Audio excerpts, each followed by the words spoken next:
It smells fine, looks fine. It feels like the definition of safe comfort. But inside that softness, something has already started changing. The truth is, pasta isn't as simple as it looks. Once cooked and cooled, the starch hardens and locks in moisture pockets deep inside. When that pasta is mixed with sauce, especially creamy ones, the problem doubles. The surface may bubble under the microwave, but the center stays only halfway warm, and that's where bacteria like Bacillus cereus can quietly survive. You won't see it. You won't smell it. You'll just feel off later without knowing why. Scientists have warned about this for years. Starch-rich foods are perfect carriers for heat-resistant spores. They can survive boiling water, sit still in the cold, and wait for a second chance. Once reheated unevenly, those spores wake up, multiply fast, and release toxins that no amount of extra microwaving can undo. It's not just food poisoning.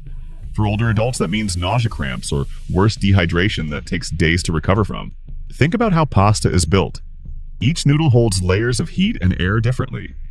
When you scoop from a large container, the outer layer heats first, the middle follows later, and the inner mass stays cool far too long. That's the danger zone between 40 and 140 degrees Fahrenheit where bacteria thrive. The microwave doesn't fix it. It often makes it worse, tricking your eyes with steam but leaving the center untouched. A woman named Grace once told researchers she'd had this happen more than once. It never tasted spoiled, she said, just a little off. I thought it was the sauce. The culprit wasn't the sauce. It was the slow cooling, the tight container, and the quick reheat before dinner. Like many of us, she didn't know pasta could behave this way.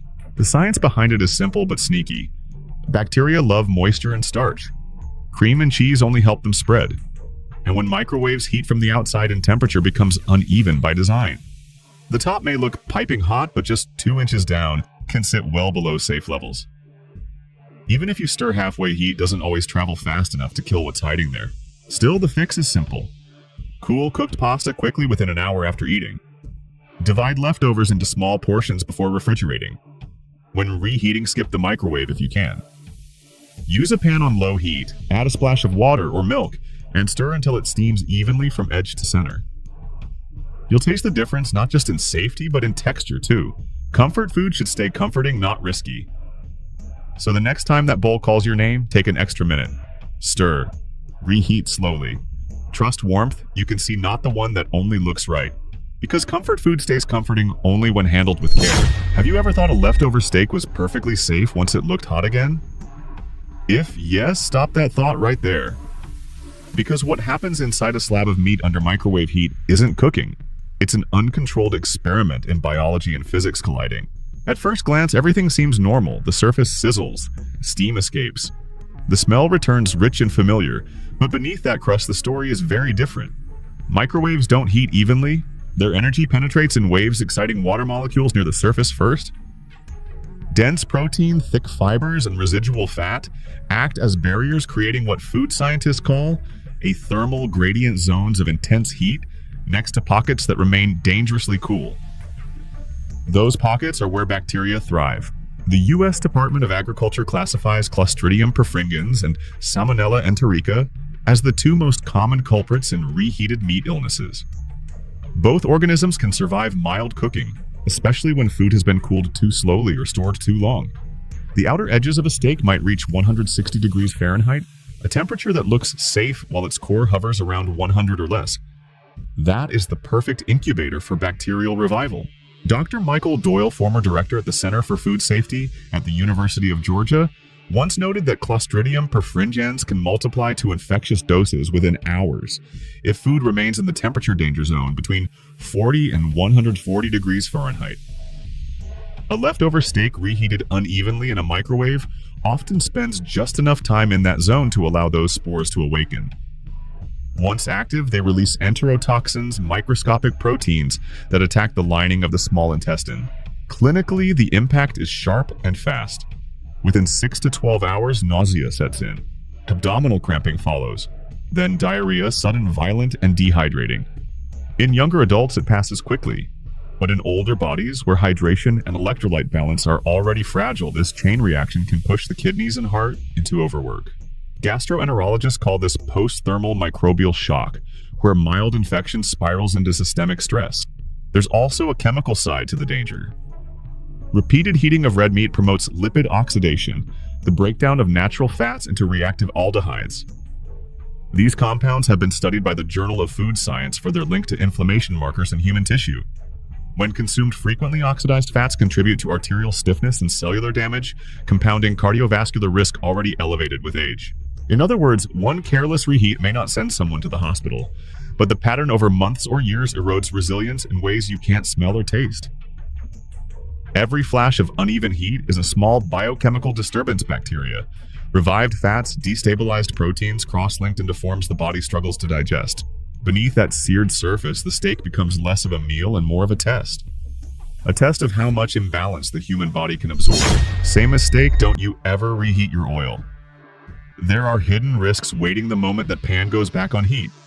What looks like a shortcut to save money or time becomes a chemistry lesson gone wrong. According to the Journal of Hazardous Materials in a 2022 study archived in PubMed Central, once an oil passes its first heating cycle, it begins breaking down at the molecular level. Triglycerides, the natural structure that keeps oil stable, split under repeated heat, producing free fatty acids and peroxides. These molecules don't just make your kitchen smell burnt, they start a cascade known as lipid oxidation. From there come aldehydes, acrylamide, and other reactive compounds tied to oxidative stress in the human body. In lab tests, scientists found reheated oils raise levels of malondialdehyde, a biomarker directly associated with vascular inflammation and early arterial stiffness. Chemically speaking, every reheating turns oil less like food and more like fuel. The clear golden hue turns amber, then brown. The viscosity thickens.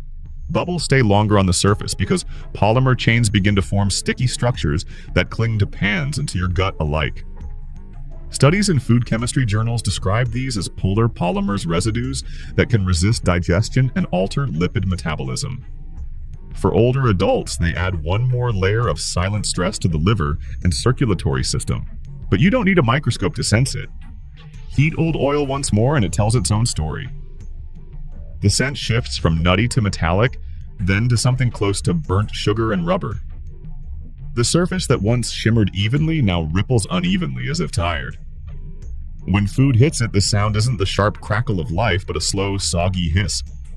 The flavor follows dull, greasy, with a faint bitterness that stays on the tongue long after the plate is cleared. There's no crispness, no brightness, just the taste of something that's already been through too much. Experts call this sensory degradation, a polite way of saying the oil is dying.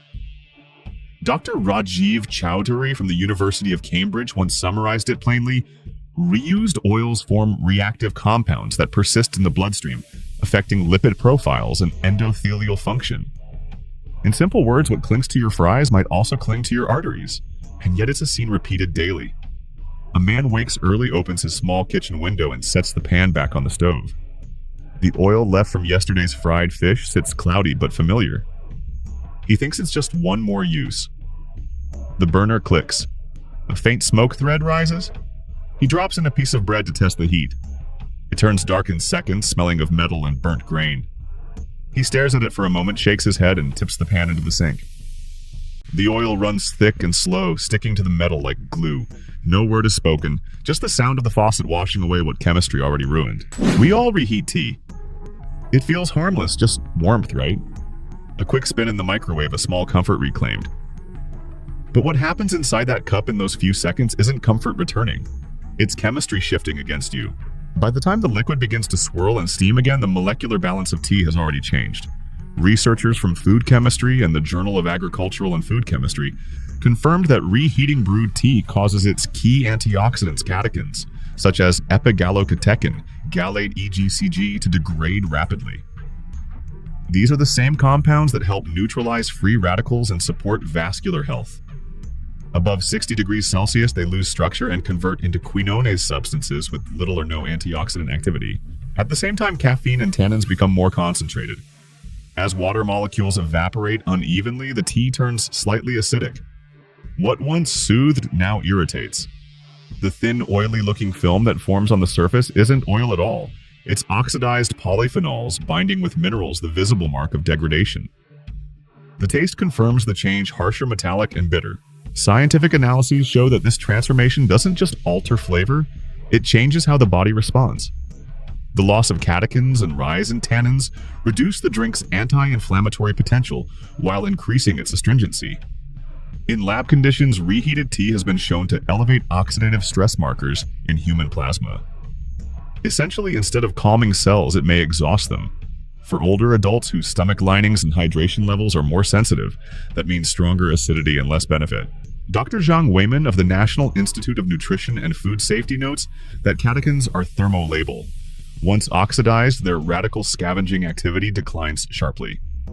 In plain terms, the longer tea is exposed to reheating, the less healing remains in the cup. The antioxidants that once shielded the body from stress become the very products of it. The visual change tells the same story. Fresh tea gleams lightly, moving like silk in the cup. Reheated tea grows darker, thicker, and dull. The scent of floral calm turns flat, carrying a faint metal note. The change is not dramatic, but molecularly it's complete. So the next time you reach for that mug, skip the microwave. Brew a new one. It's not wasteful, it's chemical wisdom. Fresh tea carries living compounds that protect balance and repair. Reheated tea carries their remains. And for something meant to soothe the body, nothing defeats its purpose faster than drinking what no longer can. He thought it would save time. The baby was crying. The clock said 2 in the morning, and he reached for the bottle his wife had pumped earlier that evening. He popped it into the microwave, pressed 30 seconds, and waited. The soft hum filled the kitchen. When he turned, she was standing at the doorway, tired, wide-eyed, and quietly furious. She didn't shout. She just said one word, "Stop," because she knew what he didn't. Under that gentle hum, the milk's biology was being rewritten. Microwaves don't heat evenly. Their radiation excites water molecules in unpredictable clusters.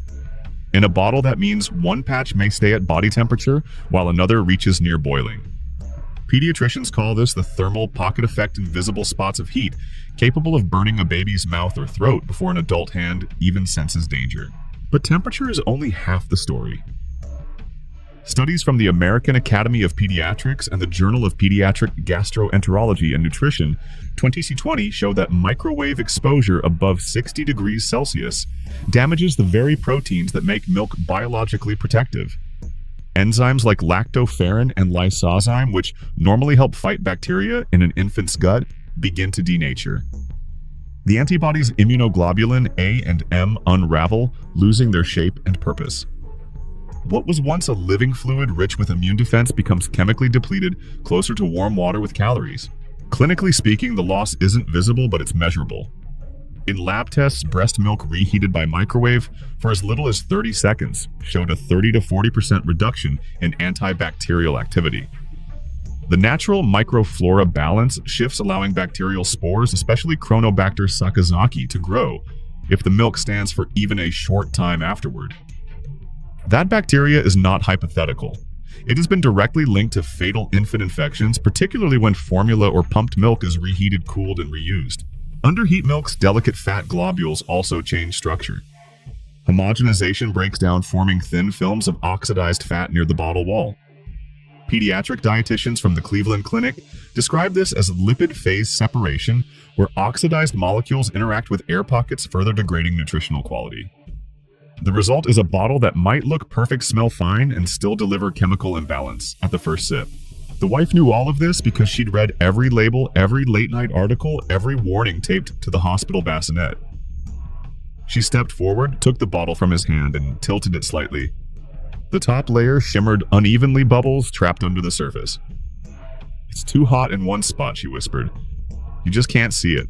He looked down, realizing that the shortcut wasn't saving time. It was undoing everything that made that milk safe.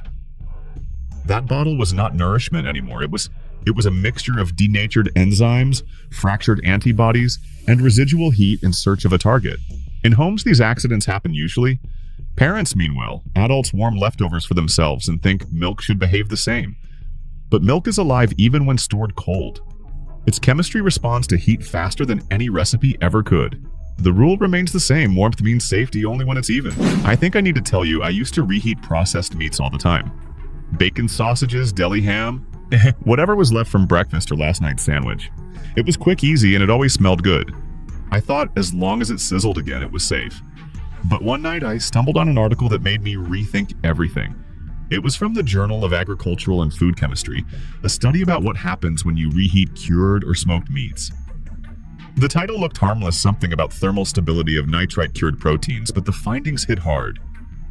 Researchers had tested bacon and ham after multiple rounds of microwave reheating, and found that each cycle didn't just warm them, it changed them. The nitrites used for curing started forming nitrosamines, and the fats broke down into something called cholesterol oxidation products, or EOPs. Both are compounds that don't belong in the body for long. According to the scientists, these chemicals form because of a simple rule in chemistry: when cured proteins and fats meet heat, especially high, uneven heat, they rearrange. Nitrites that once preserved color and flavor react with amino acids to create N-nitrosamines molecules recognized by toxicologists as mutagenic. That means they can damage DNA directly. Meanwhile, the cholesterol in those thin slices oxidizes, turning into reactive byproducts that irritate blood vessel linings and contribute to what's clinically called endothelial stress, the first step toward inflammation and arterial stiffness. At first I thought it was exaggerated. I mean, it's just bacon, right? But then I read further. The Food Chemistry 2022 study measured an 80% increase in COPS after just 2 reheats. The authors compared it to reheating oil. Once those molecules break down, they don't return to their original form. You can't unburn cholesterol. And when I looked closer, I realized how familiar the process was. That faint metallic scent when microwaved ham comes out the way it gets tough on the edges and oily in the center. That wasn't just overcooking, it was chemistry reacting under stress. Clinically, these changes aren't small. COPS have been shown to affect the way the liver processes fats, altering HDL and LDL ratios. Nitrosamines, meanwhile, bypass digestion and enter the bloodstream directly.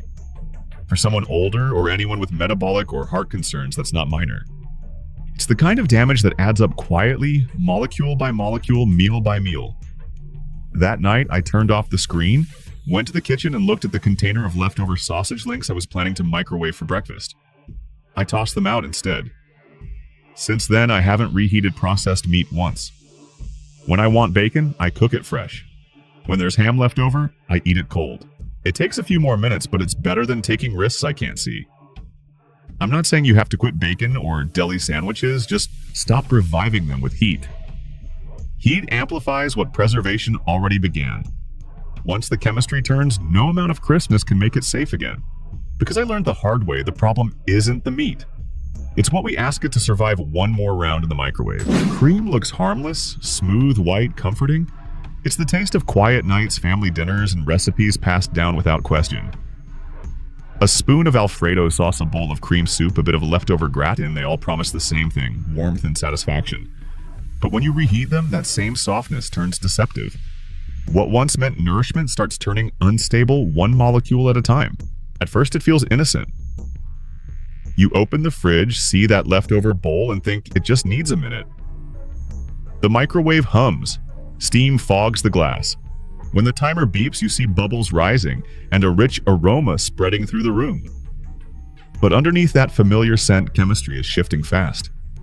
As the temperature passes 60 degrees Celsius, the delicate emulsion, that natural harmony of milk, fat, protein, and water, begins to separate. The glossy smoothness you once admired splits into layers. Pockets of oil rise to the top while proteins curdle below, each responding differently to heat. Chemically, that split is where the trouble starts. The free fats in cream begin a process called lipid oxidation, reacting with oxygen to produce peroxides, aldehydes, and ketones, reactive compounds that attack cells the same way rust attacks metal. At the same time, the milk proteins denature. Their folded chains unwind, exposing amino groups that bond with sugar molecules. That bond forms advanced glycation end products, or AGEs, which researchers connect to long-term inflammation, skin and tissue aging, and insulin resistance. In 2021, scientists at Food Chemistry and the Journal of Dairy Science ran controlled tests on dairy-based sauces. When reheated to common household temperatures, age levels nearly doubled compared to fresh versions. In simpler terms, the longer and hotter a cream dish is reheated, the more its chemistry drifts from food towards something closer to a reactive mass. Those reactions don't stop once you turn off the heat either. Oxidation continues slowly as the sauce cools, leaving behind invisible residues the body must process later. You can actually see the evidence with your eyes. The sauce thickens unevenly. The edges bubble before the center does. A thin, oily sheen appears, what chemists call the fat bloom of separation. The smell changes too, not burnt, not spoiled, but oddly sharp like butter that sat out too long. That sour-sweet tang is aldehyde release. And once that happens, flavor is the least of your concerns because it means those molecular bonds are breaking down for good. Dr. Linda Thompson, a dairy technologist who studied thermal stress and emulsions, explains it clearly. Once the fat phase separates, oxidation accelerates on its own even at moderate heat. You can't restore the structure once it's gone. That means stirring harder or microwaving longer doesn't fix it, it worsens it. I used to ignore that. I'd warm up cream sauces, soups, even casseroles because the idea of wasting food felt worse than a little change in texture. But after reading those studies and watching what actually happens inside the pan, I changed. Now I reheat gently over the stove at low heat, stirring slowly to keep the emulsion stable. Or when possible, I make smaller batches and finish them fresh. Because cream doesn't forgive heat, it only endures it once. The better way is slower, more patient, and more mindful. Heat can feed or it can harm. It depends entirely on how gently we use it, and how much truth we're willing to see in what boils beneath the surface. Most people think danger comes from what's raw, but more often it's what's reheated that quietly betrays us. In the name of convenience, we warm leftovers again and again, not realizing that heat in excess changes food at its core. Proteins unfold, fats oxidize, vitamins collapse. And in that cycle, comfort turns into chemistry. This isn't a call for fear, it's a call for awareness. Food was meant to be alive, dynamic, and freshly handled. When we rush the process, we trade safety for seconds. The microwave may be fast, but biology never is. So next time you reach for a plate, remember this warmth isn't the enemy, but imbalance is. Reheat, gently eat mindfully, and when in doubt, start fresh. Because in food, just like in health, what we save in time, we often lose in trust.